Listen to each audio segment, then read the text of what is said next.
right? This is my left. To my left is Amanda Coulson, who is the co-founder of Turn Art Gallery, although I think many of us know her in her former role as the executive director at the National Art Gallery of the Bahamas. Next is Christina R, who is the executive director of the Securities Commission of the Bahamas. And next is Senator the Honorable Maxine Seymour, who's also the Shadow Minister for Social Services, Information, and Broadcasting. So let's welcome them, everybody.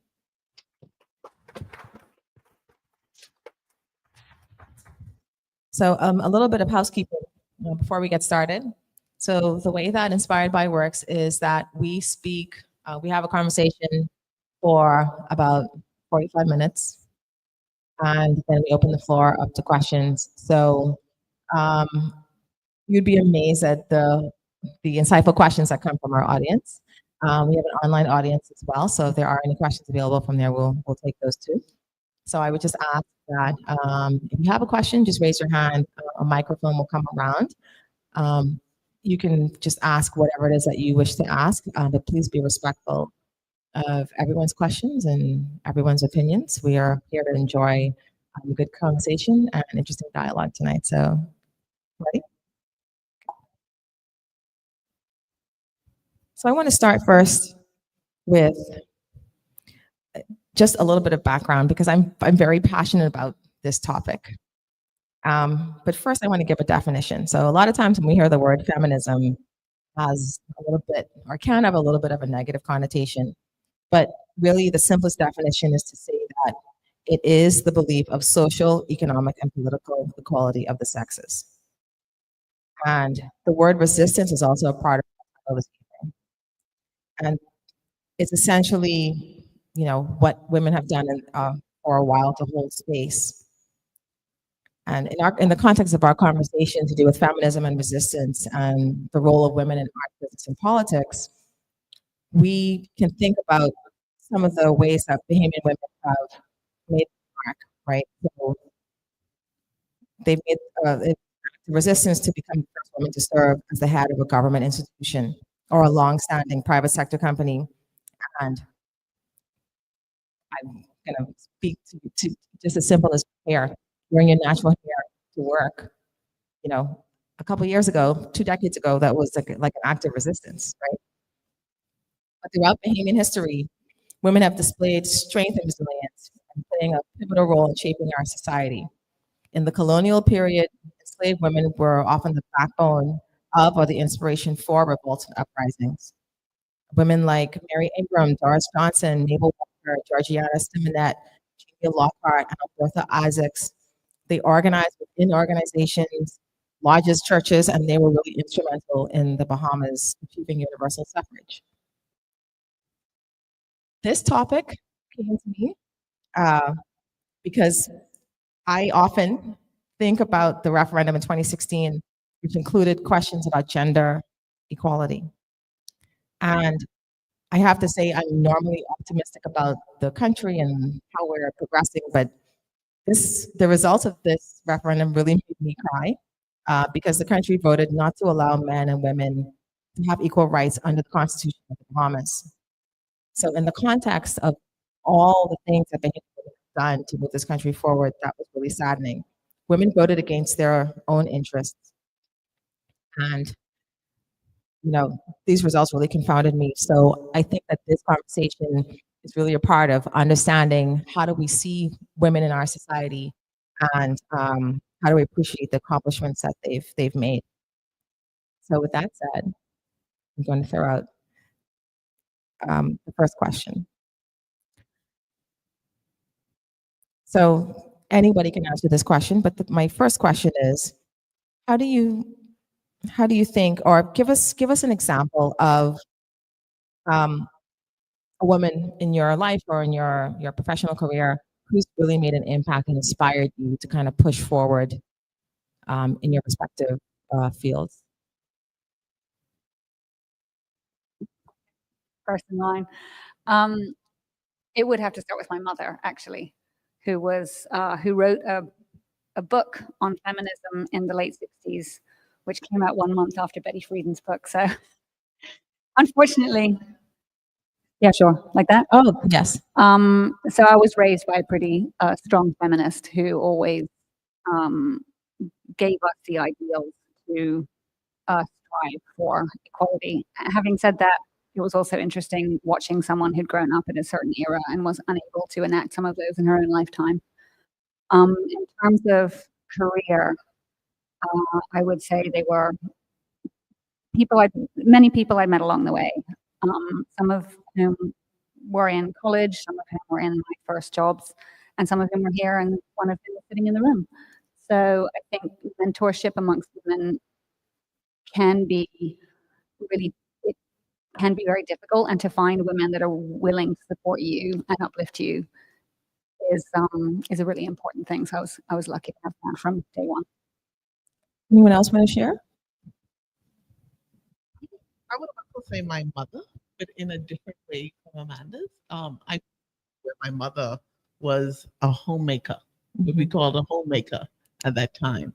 And I remember looking at my mother's life and thinking, I don't want that for my life. And so I think that there was inspiration for me um, in seeing a life that was subordinated to everyone else's life and saying that I don't want that for me. And that's one aspect of it. But even with her subordinating her dreams, her goals, she also instilled in me the knowledge and the belief that I was as good as anyone. We didn't define it in terms of a man or a woman, but as anyone.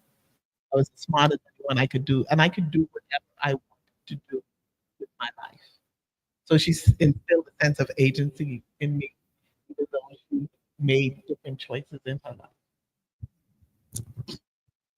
I'll keep it flowing and say my mom as well, and a mentor, because she alluded to the importance of mentorship. So my mother was a single mom, so I had an opportunity to witness firsthand what independence looks like. And so she did it all because she had to do it all. And I watched that, and growing up, it empowered me to understand the importance of being self-sufficient and not necessarily dependent on another human being, especially a man. Now, that doesn't mean that we don't need each other, because as human beings, we're interdependent, but at least I understood the importance of dependence. And then in 10th grade, the late Honorable Teresa Moxie Ingram took me on as a mentee, and she was my adopted mom as well. And that's a mentorship that spanned many years, many decades, until her death. And so again, she gave me direct access to what a strong leader looked like.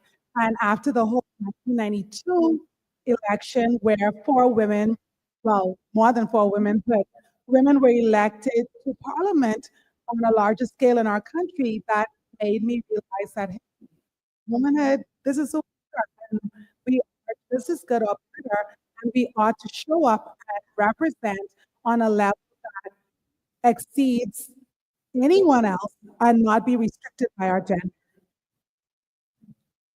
So when I gave the definition of feminism earlier, is essentially this idea of equality. Which benefits everybody. Exactly. So I'm glad you brought that up, because I think one of the key issues when you use there's certain words that are kind of trigger words, right? You say feminism, you say patriarchy, everyone goes, oh, and it's sort of like, okay, what does it actually mean? Yeah. What's always meant is equality amongst the sexes. What it's always meant, and that means it's beneficial to men as well. And the idea that it's anti-male, or that we don't want to cleave to our husbands when it's appropriate, the ideas that come with this idea of being a feminist are absurd much of the time. And I think the patriarchy, if we're going to use that word, which I know is a trigger word, has damaged a lot of men. So dismantling the effects of the patriarchy are beneficial to men as well. Men being able, we talk a lot about, the loneliness epidemic, the problem of young men in our society in the Bahamas. A lot of that is the patriarchy. So feminism is there for all genders, everybody. for everybody. And I think that's a really, really important thing to state. So one of the things I think kind of influences how we think about men and women in our society, and it might be a touchy topic, but I want to know from what you think, is that we want to be perceived as being a Christian nation. And what I would like to ask you is, how do you think that our culture and that notion of the Bahamas being a Christian nation influences how women are perceived and treated in general, in terms of looking at this through the lens of equality? And in particular, do you see any of this influence in the realms of art, business, and politics? So Royann, I'll jump into that. I think that it not only influences how we see each other, but I think it influences on a more insidious level of what is acceptable in our society. And I think, this notion that when you look at the influence of Christianity and the church and these Christian, so-called Christian principles, I put it in inverted commas because I'm not sure that the Bible is advocating these things. But when you look at the structure of relationships, it's really structured to cater to the needs and desires of the man, with a woman almost being a sidekick. And I call it a sidekick because a woman has to, in essence, subordinate her dreams, her goals, her aspirations to that of the man. And we find that quite acceptable in our society. And the notion that a woman should expect in a relationship the same level of support for her dreams, for her plans, the notion that she should accept that, should expect that. It's almost something that we in the majority of our society don't even talk about. We find it a ridiculous notion in 2025. And do you see this playing out in your respective fields? We're looking at this from a cultural lens for sure, but do you see this playing out in your respective fields? Women are expecting less, or they don't strive to be as impactful. Not in the art world, but again, historically maybe not so much. But I'd love the senator to chip in.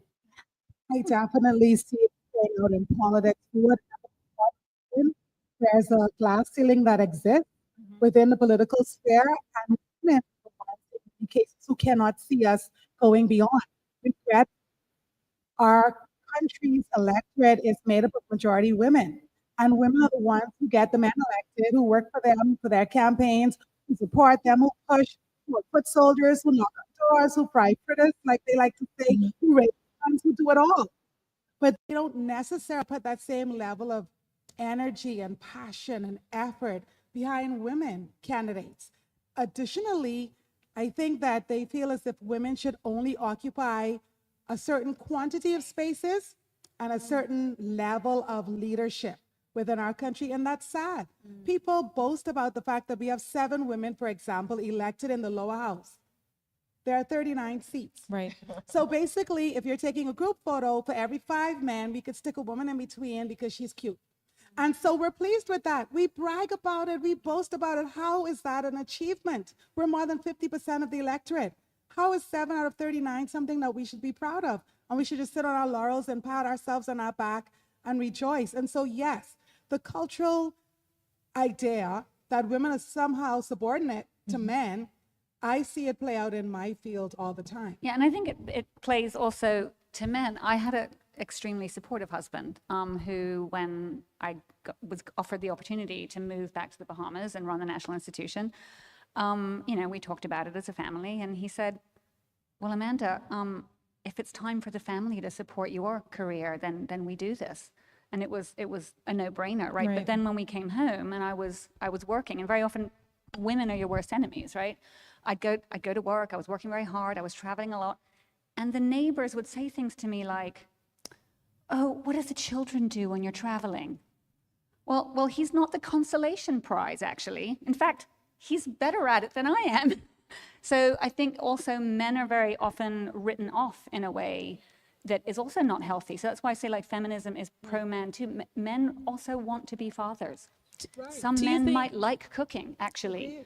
Do you think that where we perceive women at this moment, do you think that the influence of kind of the idea of the Christianity and like these kind of hard and fast gender ideals, do you think that is waning with younger generations, so millennials and Gen Y? Or do you think that it's still as strong as it was before? I'm not sure. I'm not sure that it's waning. I would say that it's shifting in different ways. I mean, I think we still have issues where young women are not fully leaning into their careers or leaning into this idea that they should be maximizing their potential, and still seeking validation in ways that are probably not healthy for them as individuals. And so I'm not sure that I think this new generation is seeing a different shift, but the idea of that religious overlay, I think that's still present and pervasive throughout Bahamian society. I would agree. You have a thought on that, Maxine? Just a brief one. I was going to say perhaps it is shifting, but I do know that studies, for example, one released in recent times from the University of the Bahamas, for example, on domestic violence, where some educated women still believed that it was okay to be abused by their partners once it wasn't on a certain level. And so I feel like our cultural ideas, our cultural norms and practices are so embedded in our citizenry that it's going to take multiple generations to break it. So perhaps it is shifting, but I'm not sure at what pace. So I want to come back to a question about women and politics, though. You mentioned earlier that, you know, there's only 7 women and there's 39 seats. One of the things that I noticed, and correct me if I'm wrong, and this may not be the case, but when there are women candidates and they are campaigning, I rarely see them speak about issues that are unique to women.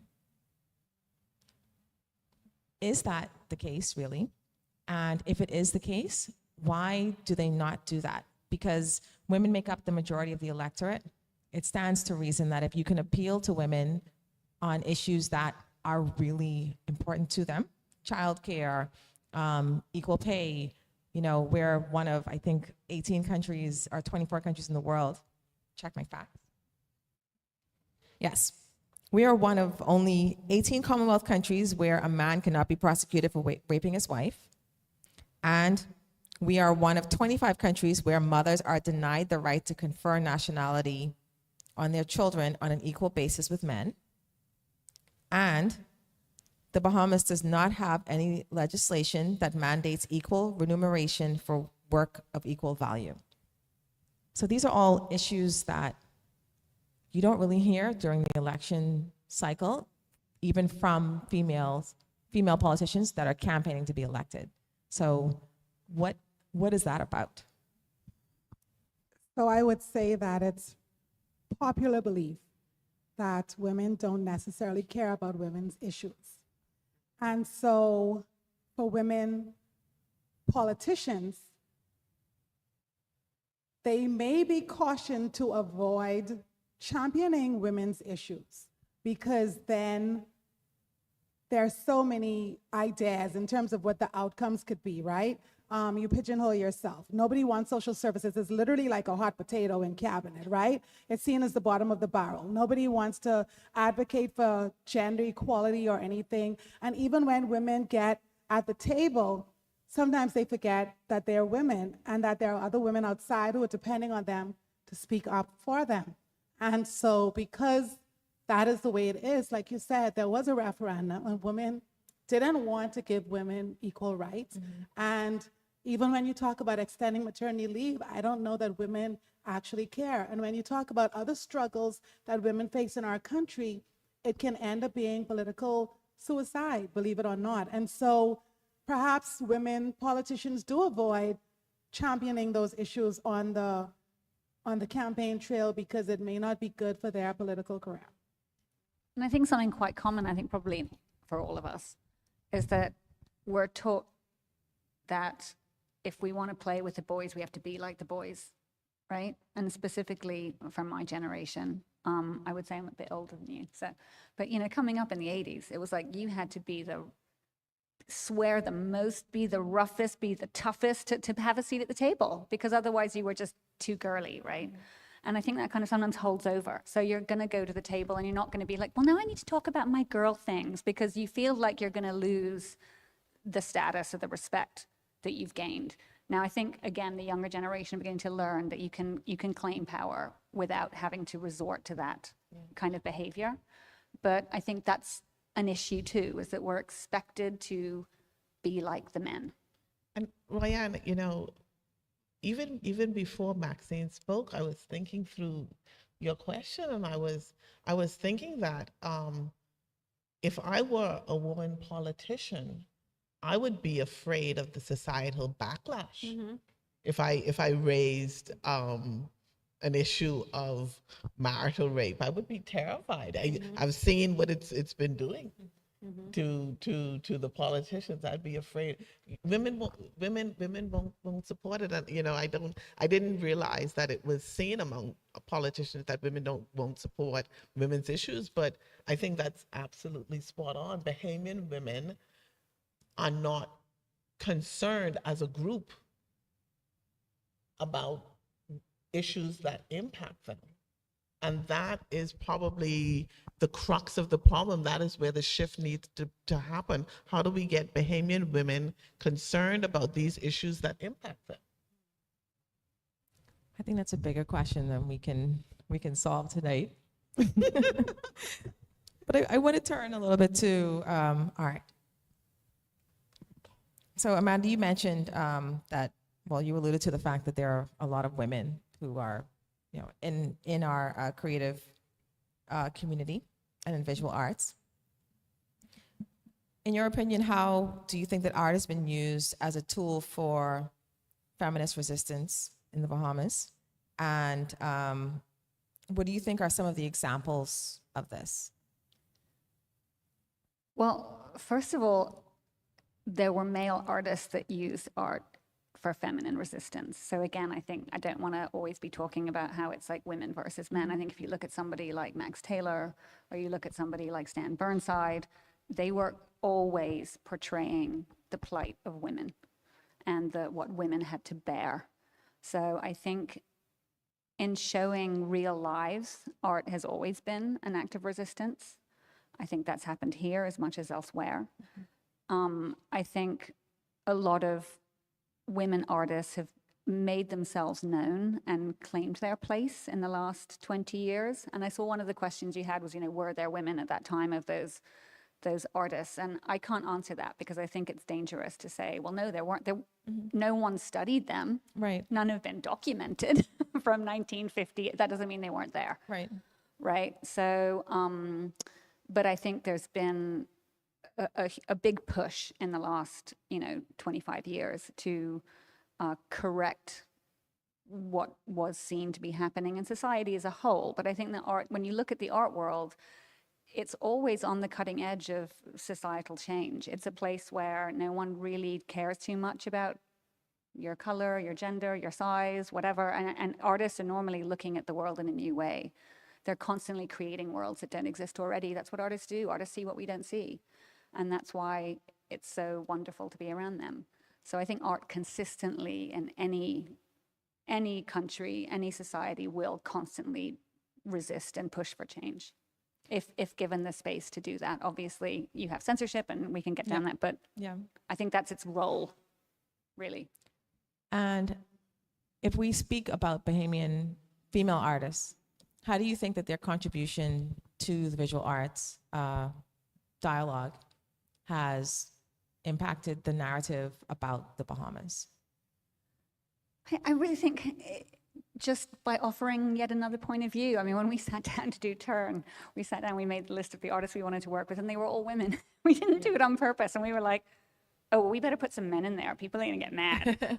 Which is funny because, again, 20 years ago, it was only men, and everybody was like, oh, we need to put some women in there. So I think women have just made their space and claimed it. And I think and yes, there was some intentional thought behind that. When the Master Artists of Bahamas came back to the NAGB, and there'd been the whole conversation around that, John at the time was the curator, and, we sat down and said, well, if we're going to have this show, let's do a show on the ground floor.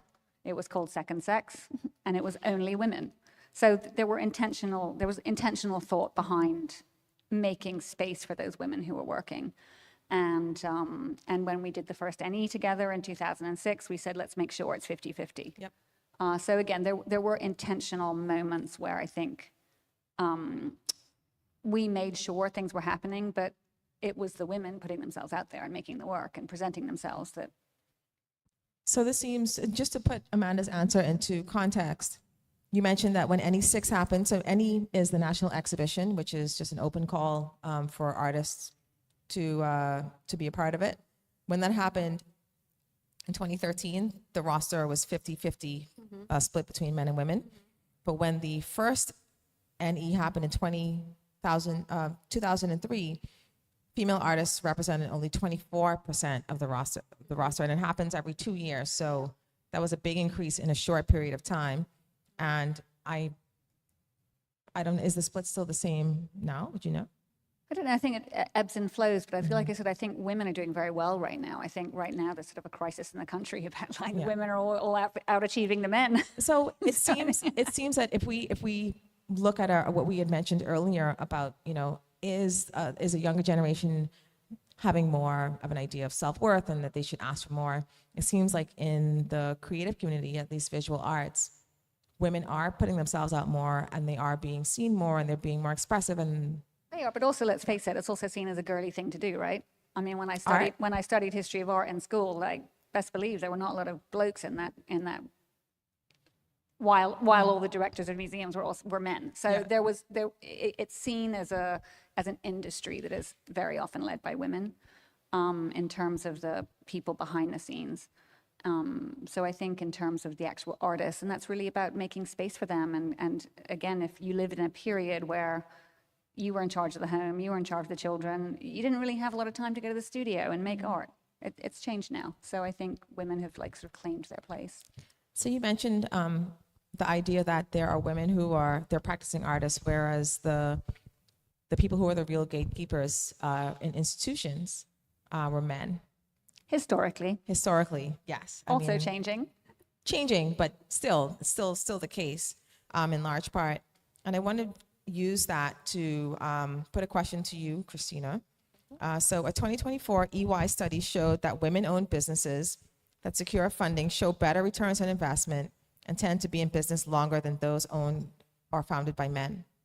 And a Harvard Business Review article also points out that firms with more women in senior positions are more profitable, more socially responsible, and provide safer, higher quality customer experiences, among other benefits. Does the Bahamas have statistics on the performance of women-led companies over time? And if there are statistics or information about that, do you think that this is a consideration for institutional investors? So the Bahamas doesn't have any statistics on that type of thing. I mean, I could think anecdotally in the world of finance, though, it's still very much male dominated when you think of entrepreneurship. Yes. So when you think of the entrepreneurs, the major entrepreneurs in the world of finance in the Bahamas, you probably can only think of a few names, probably like a Wendy Warren, and you probably struggle to think of more women, maybe Antoinette Russell and a few others, and so it's still male dominated. But I think the statistics from EY and Harvard are very interesting because it says then that institutional investors, like you say, as well as lenders, then should be looking at women as a better investment or a surer bet. Right. But somehow we're still in a world where men get their voices heard in those rooms much more than women. Even though they're taking more risk, they're probably not thinking through their business in with as much thought as women are. And so I think that's very interesting. And I don't think that I don't think that the dynamics in the Bahamas are dissimilar. Anybody else have any thoughts on that? Maxine? Not really.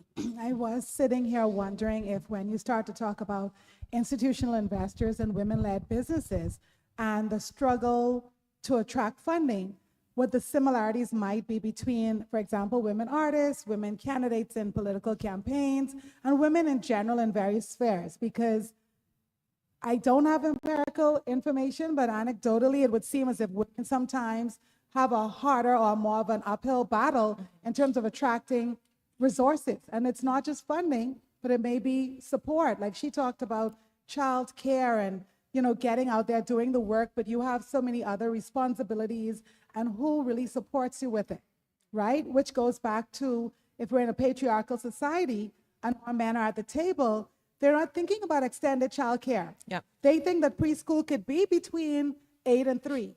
Yet we have a hospitality-driven economy and where people work shifts. But because they're patriarchal, people may not be thinking that, okay, women businesses need these considerations. I was talking to a friend recently who lives outside of country, and we were talking about period poverty, for example. And that's another issue where if you talk about it as a woman, it's like, oh no, you wear pads? Shh, don't tell anyone, right? But here it is, that's a sanitary issue or a hygienic issue. Yet everywhere people provide toilet paper, Yes. but they don't provide anything else. Right. And so when you start to talk about women in business and art and politics and whatever other sphere, there are so many considerations that are not even tabled, because it takes us back to what we talked about earlier. Perhaps women are either not at the table, or if they're there, they're perhaps not raising the issues. There are a lot of, or more, an increasing number of institutions that do support female entrepreneurs. There's a U.S. Embassy program, I think American Women's Entrepreneur Program, and SBDC has a program as well. Do you think that the women that go through these programs are receiving sufficient support? From what you know about these programs, are they receiving sufficient support to really kind of move the ball forward, or does it look like some of this funding is really being funneled more towards men in particular industries? So Christina, you mentioned that in finance you can see women, but more men are leading the way in finance. Are there other industries that men are dominating, not only in a leadership position, but also in terms of getting funding for their businesses?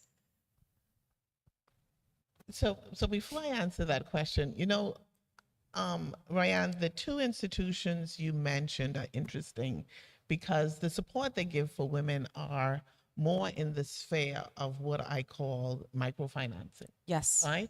And so that already has the connotation that only certain levels of business ventures could be supported in that scope, right?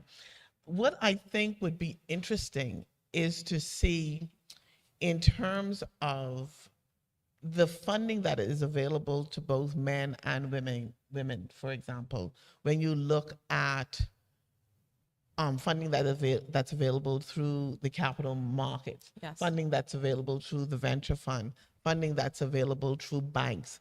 It would be interesting to see what the statistics are of men who get that funding versus women who get that funding, and even funding that comes from private lenders. Yes. What is the statistics between men that get that funding and women? And I would venture to guess that women is probably getting less than 20% of that funding. That would be my guess based on my view of the market, and I think that that's a very serious problem. And I think that we still have a view in our society that women are good to be in either what Amanda referred to as girly jobs or supportive type roles. But when the role is highly technical, like finance or construction or something with serious technical capacity, then that's probably too big for her.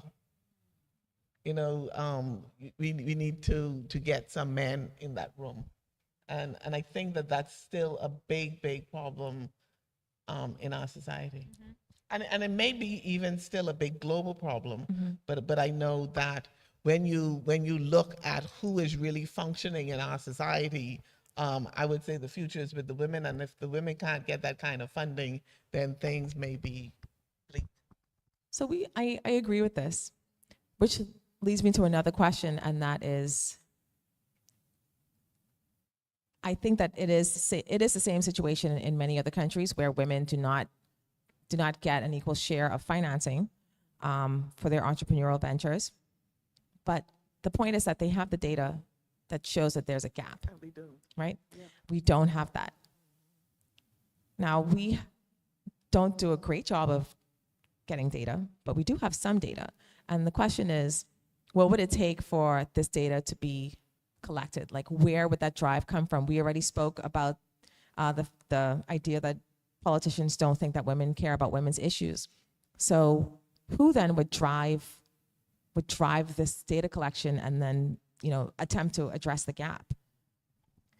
So I was going to say it would take asking the question, and unfortunately, it would mean that the policymakers Yes. need to ask the question for the data to be available. Yeah. So My next question, actually, that's a great segue, because I do have a question about that. Women have been in parliament since 1982, right? But I know that there is legislation to promote equality between genders, but Maxine, can you give us an example of some key legislative or political victories that have been achieved through feminist activism? I mean, obviously, we're not going to mention funding, so. Sure. So I mentioned, for example, my mentor, the late Honorable Teresa Moxie Ingram. So she and Dame Janet and others would have advocated for paid maternity leave, for example. That same administration, in fact, I think would have dealt with the primogeniture laws. And so women are equally able to inherit, be heirs and inherit whatever it is that is left for them by their fathers or whoever.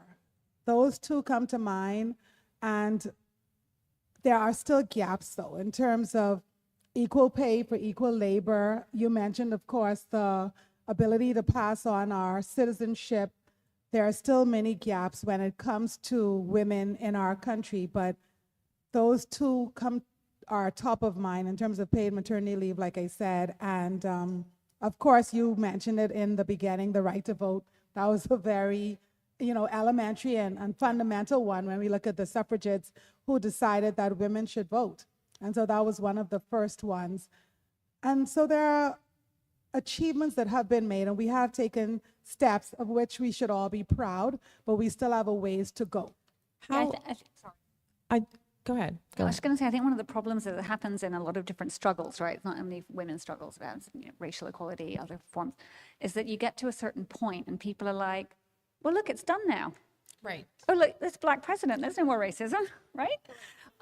You're leading the National Gallery. There's no more sexism. And you're like, oh, but the minister just tried to pinch my ass. Right. So, yeah, there is. So, and I think there's a bit of that. There's a bit of like, you hit to a certain level.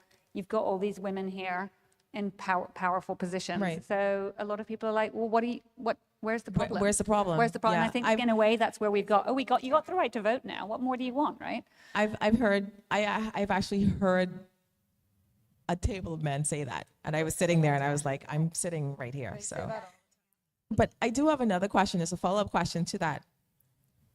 So there has been legislation passed, but what I would like to know, just in light of our conversation around like the need for different types of policies, what is the impact of having women in positions where they can impact policy? Like, is there any impact being felt at the moment, or do you foresee that happening? So we talked about women who are campaigning. They're not talking about issues specific to women on the campaign trail, but when they are in a position where they can influence policy, are they doing that? Like, can this idea of let's get the data to see where do women land in terms of funding for their businesses, equal pay, all of those things, are women who are in a position to do so, do you think that they are interested in pushing these policy changes or advocating for policies that promote equality? Well, I do not sufficiently, no.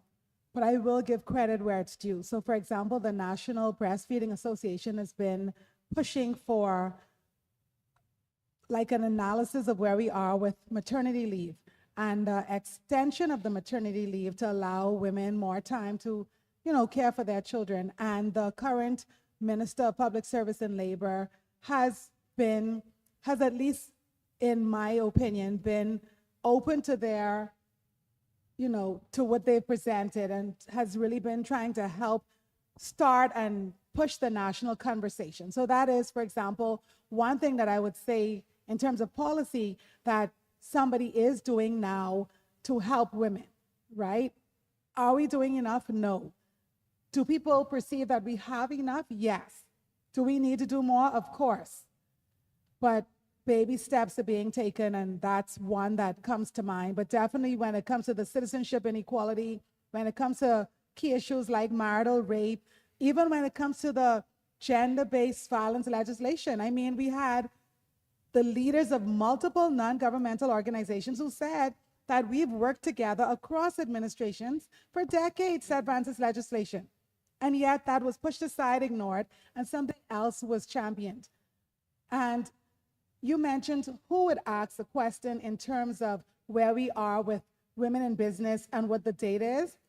Well, regrettably, and this is not a popular opinion, but regrettably, I feel as if in our country, we tend to be more responsive to international requests. And so I'll tell you, being in the Senate, I've attended Senate, in my opinion, the majority of times to pass legislation because some international grouping required it, or somebody was heading to some international meeting and they wanted to check a box, or whether it's, the whole thing about our financial services or whatever it is, some international body said, oh, you're not compliant, oh, you need to do this, oh, you're going to end up on the blacklist. Oh, so we all run to Parliament. But the everyday issues that affect Bahamians in real ways every day, we're not as eager to go and draft or table or pass legislation. So regrettably, in many ways, we're still somewhat colonialized, but like you said, we have limited time, and so we'll keep the discussion restricted.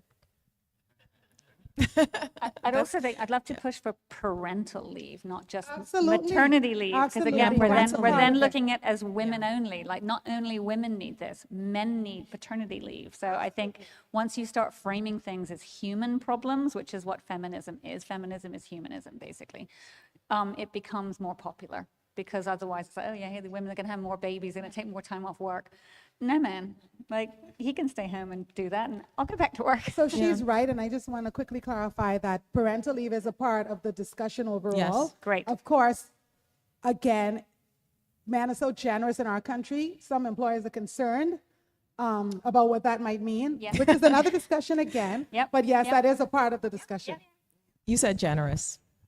That's I think very, we all very know what she tactful. means. So liberal, I'm trying to be politically correct. Yes, they're very generous.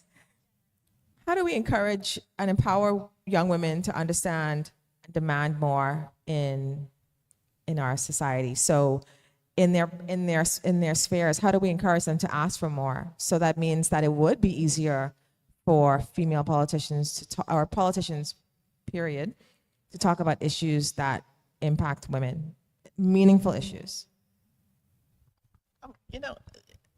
Royann, I think first we have to create the expectation that we expect women to achieve these things. As we were having this conversation, I was thinking through, I have some twin nieces. One is an engineer, one is an architect. They're in the construction field. I was thinking through what would it take for them to start their own construction company in the Bahamas, and first of all, I don't even imagine that they think it's possible.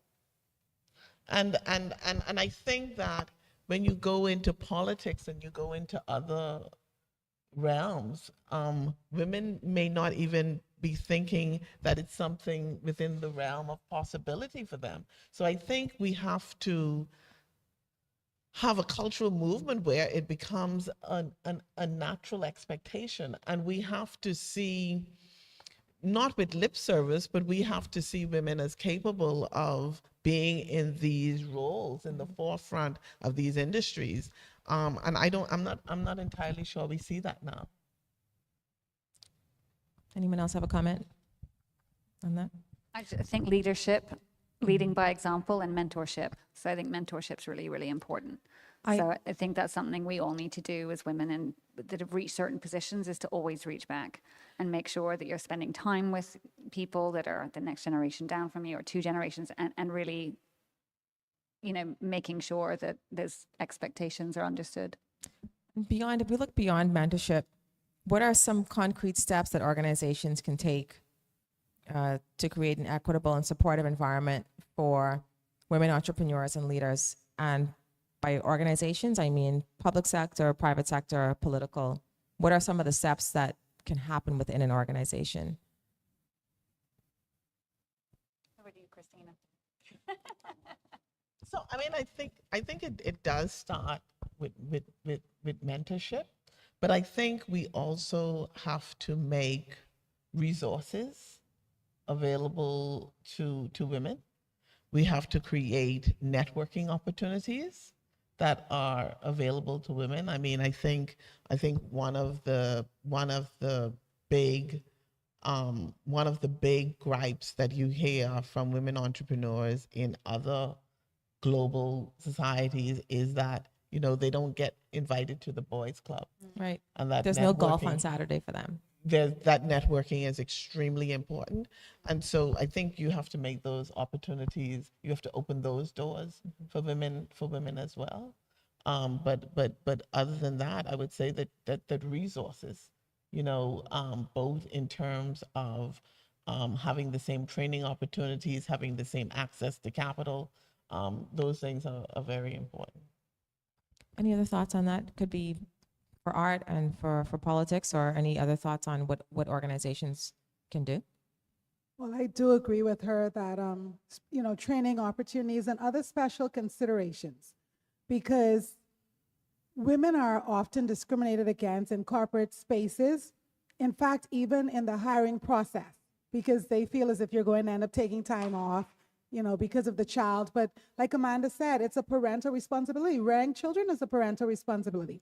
And so institutions need to be more aware that women are just as good or better than men in many cases. And so they have to give them a fair chance, first of all, to get the promotion, consider that they could manage it, they can do it well. Simple other amenities, like I said earlier. So whether it's a nursing room, right, to be able to express milk for a new mom or to be able to nurse at work, whether it's child care at the office or special after school care, because again, it should be a joint responsibility, but we already know that many Bahamian households are led by women. So special care for, their children. I would even think that women who bring and who show up and who help companies to make the profits because they're just that brilliant, they should also have special, allowances for their children to do extracurricular activities and things like that when it comes to single women in the workplace, because these things do not cost companies that much more. And when an employee, any employee, but a woman in particular, is at peace because she knows that her children are okay, and that whether or not it's shared meals or meal vouchers or something at the end of the day, then she's going to sit there and she's going to put in extra effort. And we already said it, the data shows that companies that are led by women, that they perform better. And so it's a give and take for organizations. And so they really need to consider how to make the workplace more attractive to professional women instead of shying away from professional women because of, gendered assumptions. I have some thoughts on that. I think somebody alluded to it earlier, that when women get into positions of leadership, in organizations, sometimes they do not extend the ladder down to help others up. But I think that that's very important. So much in the way that the more diverse a corporate board is, the more diverse the senior leadership team is, that means that you have different perspectives and opinions that come in that help to make the company better. I think that if women that ascend to positions of leadership where they can really impact the way that the company grows and who gets hired, et cetera, if they're taking these things into consideration and looking at it from a more holistic way in a very intentional way, rather than looking at it just from a bottom line perspective, because I think often that's the decision if there is any consideration around things that are particular to women. If you're looking at it from a more holistic perspective, I think that that could do a lot to encourage younger women to take more risks, ask for things, and also when they get into a room, and this has happened to me, when you get into a room that you're not asked to take the notes. I think it's happened to all of us. Yes. Make the tea. Yeah, make the tea, take the notes. Yeah. But I think it's if there is, and this is, but I'm saying women, but it really should be anybody that's in a leadership position. They should empower women in particular, but all of their kind of up and coming team to take initiative and to encourage the rest of the team to not impose these roles on them just because of their gender. I think those are differences that would really make an impact. Agreed. Okay, so I'm going to ask one more question. I mean, y'all had to know this was coming. So we've had 3 female directors general of the Ministry of Tourism, women in leadership positions in the financial services industry, art, and law. Honestly, do you think that we would vote for a woman to be the leader of one of the major political parties and potentially be the prime minister? No, I just don't think our country's there yet. Do I think there are capable women? Absolutely. Do I think a woman could do the job? Absolutely. Do I think our country is ready to act? No, I don't. I'm sorry. I would also say no. I mean, I think when we look to the mighty United States of America and you see that they're still struggling. I mean, they're struggling deeply with this issue. You know, I don't think that we are even as evolved in our struggle as they are. And so I think that we might be a long way off from this. And we might get surprised, you know, we might have 2 more election cycles and boom. Yep. But not from what I've seen, and not from what I'm seeing in terms of the way political climate is playing out. You know, and I don't know. I'm not sure what all the factors are in that. You know, I think some of the factors may be that women aren't going into the political arena as much as men. You know, I think some of the factors may be, why aren't they? You know, I mean, there may be other considerations. Why aren't they going into that political arena more than men, as much as men? So, I mean, I think there's a lot of dynamics going on, but I don't see it, particularly that we have this party system and you have to go through stalwart councils, and I can't see these scenarios playing out where women, especially church women, will support other women in politics.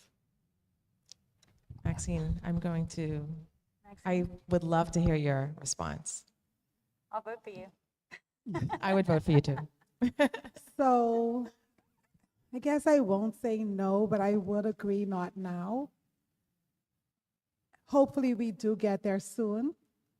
For the life of me, I cannot understand how it is that men have done such a deplorable job managing our country over time, but people are still convinced that they should still get hired to do the job. I mean, when you look at where we are in terms of our Male debt, in privilege. terms of other things, I mean, I just don't understand why.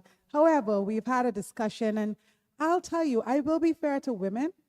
We've been so conditioned over time that we have a ways to go. So it's not just that women don't want to support women. It's just that we've been so conditioned. And if you read all of the studies, if people walk into an electronic store, a Best Buy, or somewhere else for something, and there's a woman and a man, you know, sales attendant on the floor, they automatically wait to, even if the woman is available, they wait to ask the man because they assume the man knows more. Now, he probably doesn't. And women are so detailed, they're going to explain everything to you about how the device works and what the benefits are and what the features are. But we've been so conditioned that subconsciously, we do it all the time. We introduce women in our society based on their relationship to men all the time. This is somebody's wife. This is his mom. You can never just be you. So it's going to take time. It's going to take education. It's going to take intentionality. But I do hope that within time that we do see a woman in charge of our country because I think she'd do a great job. And she said that there aren't as many women coming into politics. We only need one prime minister. So it could be 38 men in the House and it could be one woman. She could still be prime minister. We only need one. And so in time, I just hope that some woman is able to gain adequate equity among the population and first in a party because of our party system, that she rises to leadership and that she is sworn in as prime minister. And I hope that it's in my lifetime. I'm living in hope with you, Maxine. So this is the final question. So in just a few words, I'd like each of you, please, to give one piece of advice to the next generation of women leaders and revolutionaries. Oh my gosh. Good Lord. Just one If piece anyone of advice. can, you can. So, Royann, you mentioned two words at the beginning of this session. One was feminism and the other one was resistance. Right? And I think that for me, I've always struggled with this word feminism in as much as I don't know what it means to people, right?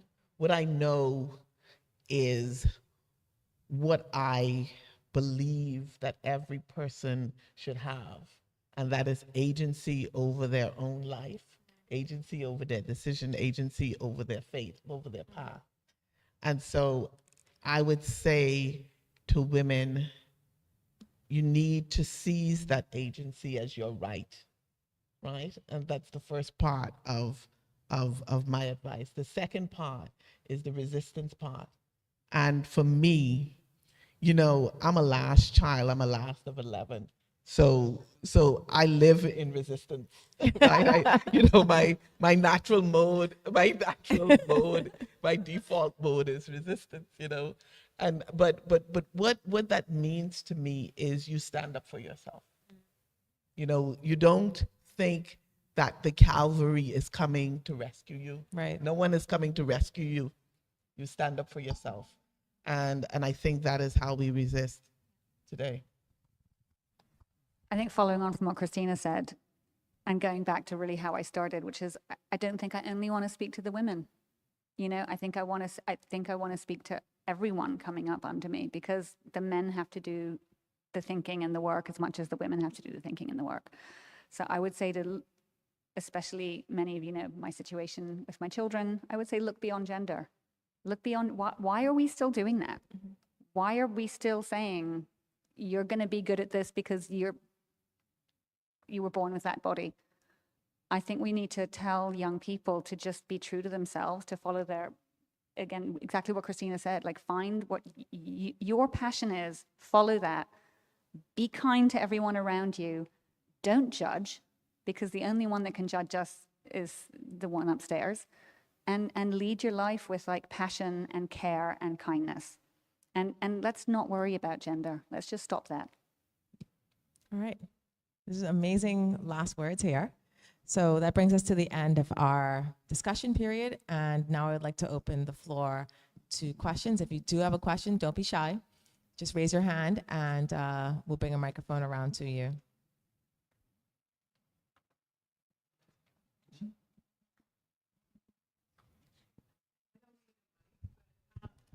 It's for the audience at home. Yes, for the audience at home, for the folks at home, the good folks at home.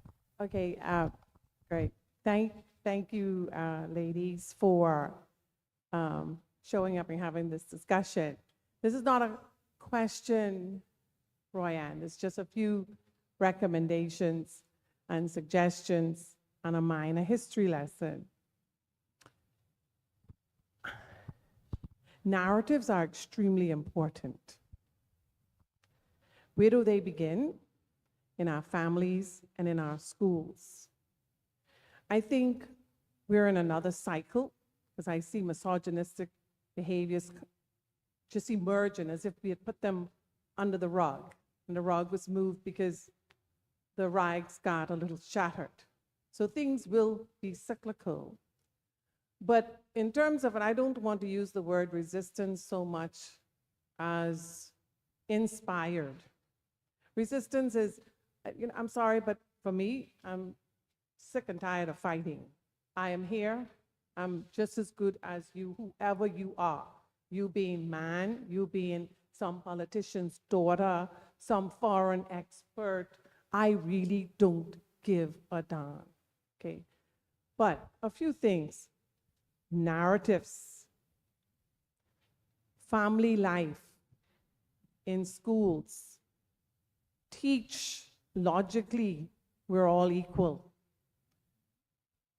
Prime young boys that they have to do their part.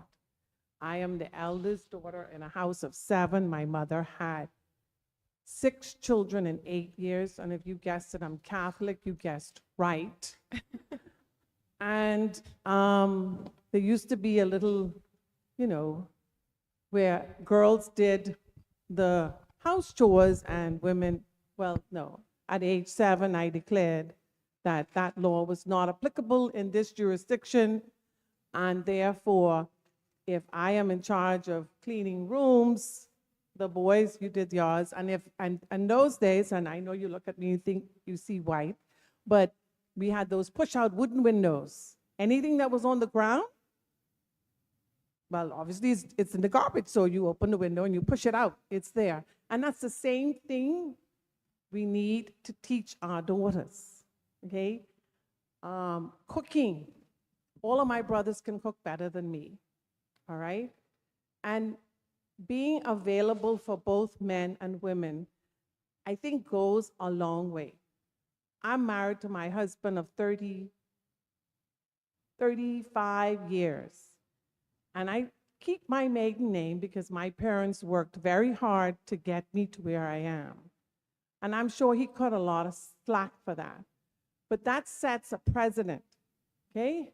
Financial questions, me, my grandmother, my mother, my aunts, all answered those. So some of this is in pockets already, and we just need to expand it. But I would encourage everyone, it's the way we speak to our children.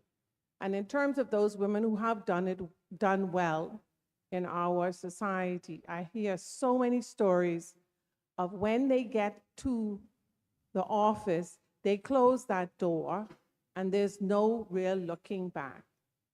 And we need to do a little bit better there. But overall, I would say, and in terms of politicians, Ms.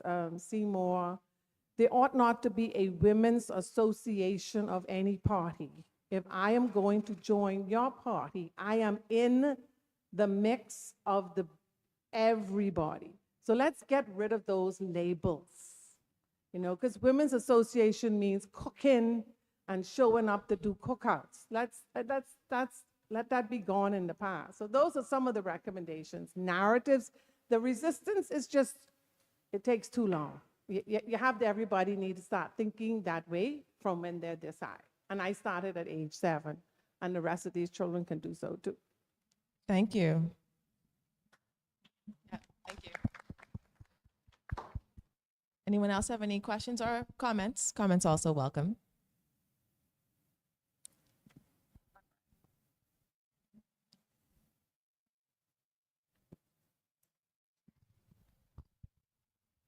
I have a comment for the senator. You mentioned that you hope that we would get to the place where we can have a female prime minister in your lifetime. As a Bahamian person, I want to say I think we will get there, because I think the public is ready for it. Now, I understand the politics in each party, but I feel certain as a Bahamian, if we were to get a forceful Bahamian female to rise to that, I feel she would be fully supported. I know I would support her. Thank you. You have a comment on that, Maxine? Senator No, Maxine? I hope she's right. You know, the last two occasions would have been, you know, the Honorable Loretta Butler Turner and then the Honorable Gladys Hannah Martin from the party level, because that's the challenge with the way our democracy is constructed, right? And so I do hope that she's right. I do hope that the public is ready. And I do hope that in time, a woman manages to position herself strategically and assume that role at the party level and then at the national level. That's a good comment. Any other questions, comments?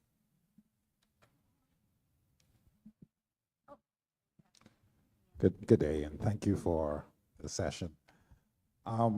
It's a bit of a comment and a question rolled into one. In my experience in the education space, one of the things I've seen is that young men, just as smart as young women, get to a place, for instance, in primary school, the young men are doing well, and then they get into high school, and these same smart young men, some of them, many of them, when they get in the mix with young women, there seems to be a tendency that they decide, and maybe it's cultural, that they are not going to compete with the women. So one of the blowbacks we get from successful women in that space is that young men say, hey, if I'm not competing in the game, then I can't lose, because they're in a culture where it's not good to lose to women. So from a male perspective, that's one of the things you put in the pot as well. There's this lack of the ability somehow in our culture to see men and women in the same space without thinking about competition, as opposed to thinking about collaboration. We haven't been taught to collaborate. We've been taught to compete. Men have no problem competing with men because that's what we taught we're supposed to do. But in some cases, men don't want to compete with women, and women don't want to compete with men either, because women are true collaborators themselves. So that's a bit of my comment, just to throw that monkey wrench into the conversation. I think you're not wrong, and that's why I think we should see past gender. Interesting story. I went to an all-boys school, all boys. That might answer a lot of questions for people in this crowd. So, you know, to say that women can't compete with men or don't want to compete with men, I think if the circumstances are right, you do. I think all humans are different. Some humans are competitive and some are not. So I think a competitive woman would compete anywhere with men, women, whomever. I think many men are not competitive. And I think this idea, again, that gender is deciding who's competitive and who isn't, who is powerful and who isn't, what kind of behaviors are male and female. These are all things we need to rethink. And these are all things we need to teach our children and teach at school. And I'm not saying like, oh, we got to tell everyone, you know, they've all got to be non-binary and trans. Let's not take it that far. This is what happened with the women's referendum, right? Oh my God, gay marriage. Don't give women power. Next thing we know, everyone's going to be a sissy. I'm not talking about that. I'm talking about just seeing people as human, seeing talent as ingrained in that person, seeing past that person's genitalia, for lack of a better, because that's essentially what it is, and seeing what is in their brain, what is in their heart, what their passion is, what they're good at, irrespective of the other things. And I think that's what we need to teach the children. And then maybe boys won't be scared to compete with women, or won't be scared to go into a cooking class because they want to be the best chef and they don't want to do it because they're or become a ballet dancer. I mean, these things that we'll say, oh, that's girly, that's boy, that's this, that's that.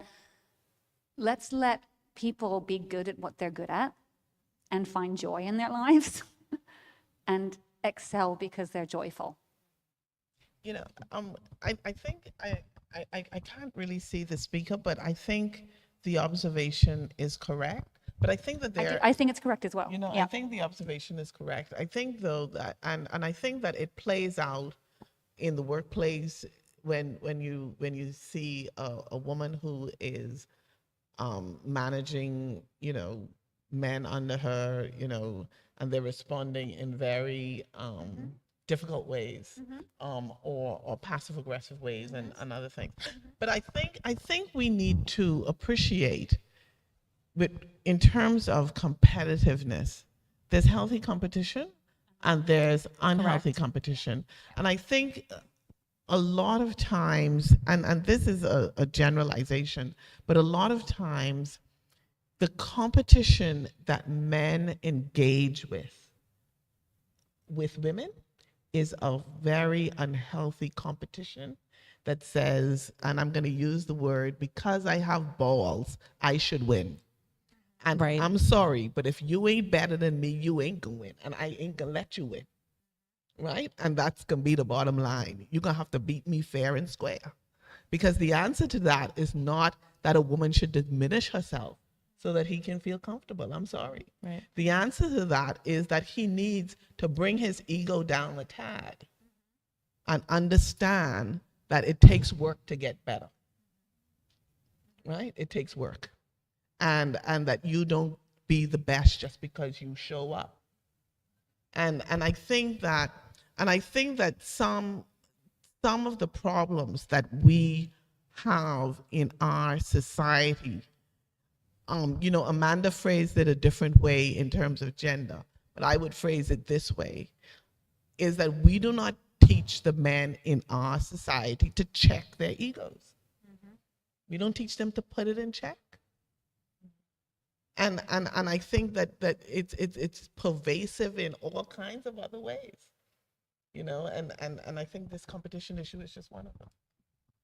No, Agreed. I agree with that. But that was why, you know, that was the reason for the question about what do you think about the impact of us being perceived as, or wanting to be perceived as, a Christian nation? How does that impact how we see women? But that also informs how men perceive themselves and how women perceive men, right? They're not encouraged to put the ego in check because they don't have to, and they shouldn't, and they're not supposed to. So I think then you end up in that situation where they do not want to be competing with a woman, or God forbid a woman should be better than them, right? So I think that's where you get to your comment. Yeah, I thank you for mentioning that, because I was just about to bring that point up. We do live in what we brag about consistently, a Christian nation. And even those of us who are not Christians live in that nation. And one very strong aspect of Christianity, let's not pretend that it's not there, is that men are men and women are women.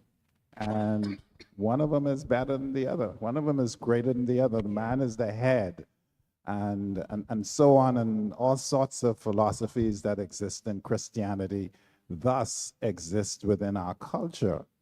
I don't know what the answer to my question is, but how do we proceed when our very solid underpinnings, both men and women believe that men have a place and women have a place, and they're not the same place? And that belief is very spiritual, very deeply religious. Let's not pretend that it doesn't affect the way we live. So before I get to that, his earlier comment about the educational system, which we can't get into in any depth, right? But we really have to look at how we disengender education in general. And you mentioned the importance of collaboration over competition with boys and girls. And she said it. We have to start training our children from young, when they're 7 and younger. And so for me, in a lot of classroom settings, they often pit boys against girls, right? So if it's time to do anything, hangman on the board, anything is like, okay, boys against girls. Everything boys against girls. And so we do have to look at how we collaborate more, because it doesn't matter how far we get as women, we can't get there without our men. And so if you're finding, and if we're finding that after elementary school, our men are not equally as committed to academics, then we have to look at the entire system and how we empower them, because I'm also like you, it's human beings and not just women, right? But to your point about Christianity, I just want to say really quickly that the Bible has been used over time to promote so much inhumanity. And gender inequality is only one of them. But I just want to point to Jesus, who is, of course, a central character in the Bible. And when he sojourned on earth, as the story is told, there are so many examples where he challenged the local norms when it came to women. So whether it was a Samaritan woman, whether it was the woman at the well, whether it was the woman he stood up for who was about to be stoned, because that happens still today. It's like, oh, she was caught doing this, but we don't know who the he was she was with. Okay, so whether it was the Samaritan woman, the woman at the well, the woman being stoned, whether it was the story of Mary and Martha, and just so many other occasions where Jesus himself paused to pay attention to the most vulnerable. Because back then in that society too, they said Jesus is a very important man. Children's corner is over there. And he said, no, let them come. I want to be with the children too. I want to hear what they have to say. I want to give them an audience. And so we have to continue as a Christian society to reteach the way we look at scripture. Because even the Bible verse in terms of subjectivity and marriage, it says to be subject one to another. But we use the Bible, like I said, and it's whether it's slavery, whether it's gender inequality, we're very selective about certain scriptures. And we choose, I'll tell you as an example, in our country, everybody loves the children, obey your parents in the Lord. And then they stop as if there's a full stop and there's not. Because it says, parents, do not provoke your children to wrath. But we always leave off whatever comes after that, semicolon, whatever. It's like, oh, just listen, obey. But how could you there are parents who intentionally do things, who take away the rights of children and who provoke children, and they don't want the children to have a say because children don't have any rights because it says to obey. Well, that's not all it says. And so we have to challenge some of these popular beliefs when it comes to Christianity, because the Bible, I think, is being misinterpreted, misapplied, and misused.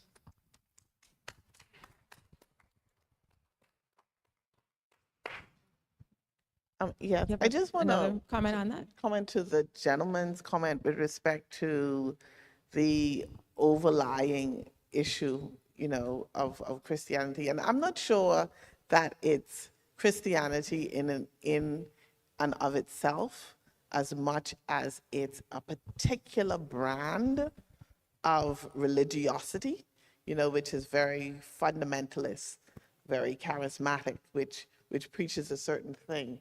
Because I don't want to give the impression that myself or any of us up here are anti-Christian. I consider myself a Christian, like Sandra, I'm Catholic. But I think that there is a brand of religion that, and I do believe that there are some statistics on this, where you see as fundamentalism becomes more pervasive in society, they digress on women's issues. Mm-hmm. And I think that is something that we need to be concerned about. But unfortunately, these brands are becoming more and more popular in the Bahamas, much more popular than they were in the 70s, much more popular than they were in the 60s and the 50s when Doris Johnson and her crew were running around. And so maybe maybe you're onto something, that this rise of this certain brand is also causing us to slide a little bit on the women's issues, and so we who have some consciousness about it probably need to see how we can look at these issues and try to counter them in some ways. I think it's in at this moment in particular, because we can see what's happening on the world stage in terms of politics and how that's kind of guiding how we think about gender and men and women and society in general. I think that this is also going to start, it will also impact how the brand of religiosity, as you call it, how that's going to influence younger people. Now, any other questions? So in the preparations, I'm the husband of Royann, and in the preparation of this session, in the morning, she asked me if I would run for prime minister, what would you think of that? And I said, well, I think it could be okay. I'll take care of the household. I'm good at that, and I don't have a real problem with it if she's good for it. But what I wanted to check here is who would vote for Royann, because is this like an applicable situation, right? So Is this see the if I need to beginning of prepare your myself, campaign? right? Oh my gosh. Yeah. But okay, so And now we're announcing the here, Royann. here you make a good chance. But what I think is very valuable of these kind of sessions, and in my short term here in the Bahamas, I think education is an important aspect. But talking about it in these kind of things, or maybe on talk shows on the television, but talking about it is, I think, really what changes perspectives and changes behavior. So more of this, dear. Please continue. Thank you. Please continue, Royann. Oh my gosh. I'm like never ever embarrassed, and I'm like thoroughly embarrassed right now. I was Also- going to say that I had no idea this was a campaign launch. Like, the invitation did not indicate that, but now I know. Rest assured, it is not. 100% not. Okay, we can take one more question, or if somebody has a quick question or comment, just one more. Yes.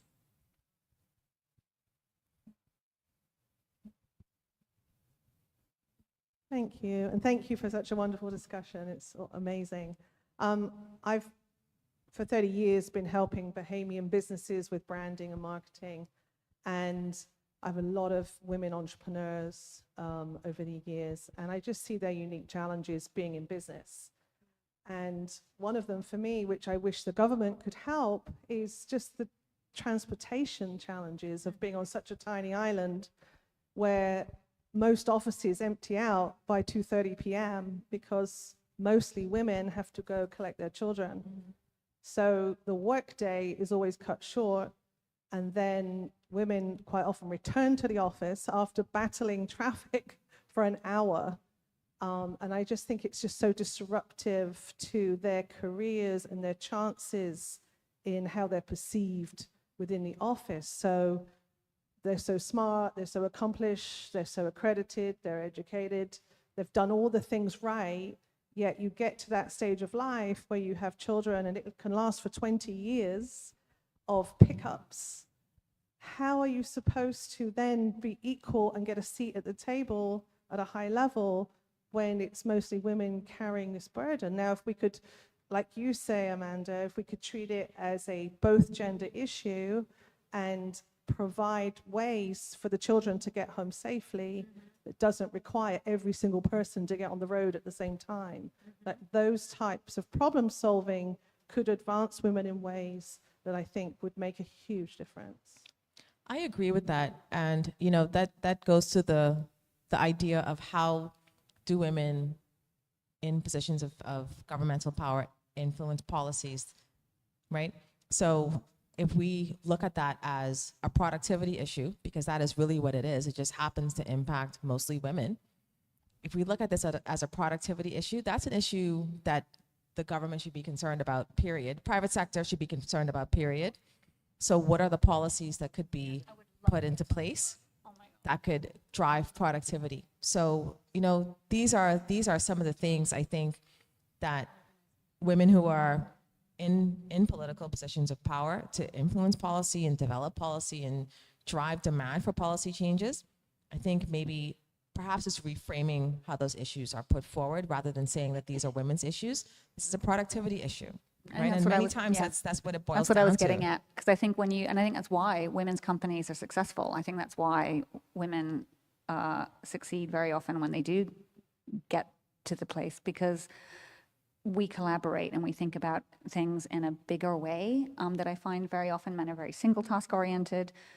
A woman's going to think about that. A woman's also going to think about safety. Also going to think about safety, about her own safety, because we all don't want to be standing at a bus stop at 9 o'clock at night. So a lot of things men just don't think about because they've never had to. They haven't had to worry about picking up the kids. They haven't had to worry about getting to the store on time. They haven't had to worry about their safety at the bus stop.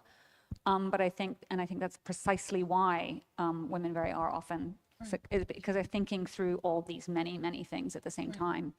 And that's why I said earlier, like there are some practical things that organizations can do to help women employees. But additionally, just during the most recent budget debate, I raised this issue as well about public transportation, which I consistently talk about, but I talked about it because the budget was labeled, some part of it had to do with island by island or every island. And I raised the same thing. What about New Providence? Like students need proper transportation to and from school, a proper bus system for safety reasons. In fact, I'll tell you, I raise it because we're a society that victim blames. But when there's not a bus route running in a certain area and a woman's been on her feet all day and she has to walk, a mile and a half, and someone in a suit who is clean shaven and looks safe offers a ride, I mean, your feet are hurting, you have corns, and then it's like, oh, why does she take a ride? And so our our transportation in general needs a serious overhaul. Because single parent families, how do they do it? That's the gridlock. So it's difficult because, like you said, you have to get the kids to school and you have to get to work, and then there's no like flexi hours. Everybody has to get to the same place at the same time on an island, and everyone has to get home the same time. And nobody's thinking out of the box. And it's so simple to stagger work hours, to stagger sometimes maybe school pickup times. It's just so many basic things that can be done.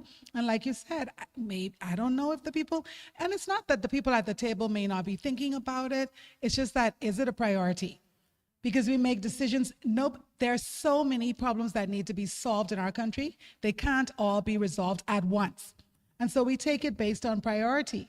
And so the people who are at the table who are most influential, if it doesn't necessarily matter to them, they may know that it matters, but maybe they may not get around to it. It doesn't matter to them because they're not the ones picking Exactly. up every Of day. course, They've got the paper-driven car. Of course. That goes back Because then to it would having get changed, probably. that goes back to having women in positions of leadership, and maybe, as I said, it may be reframing that position so that it does become a priority, because I cannot imagine which prime minister or which minister of finance does not think that productivity should be improved.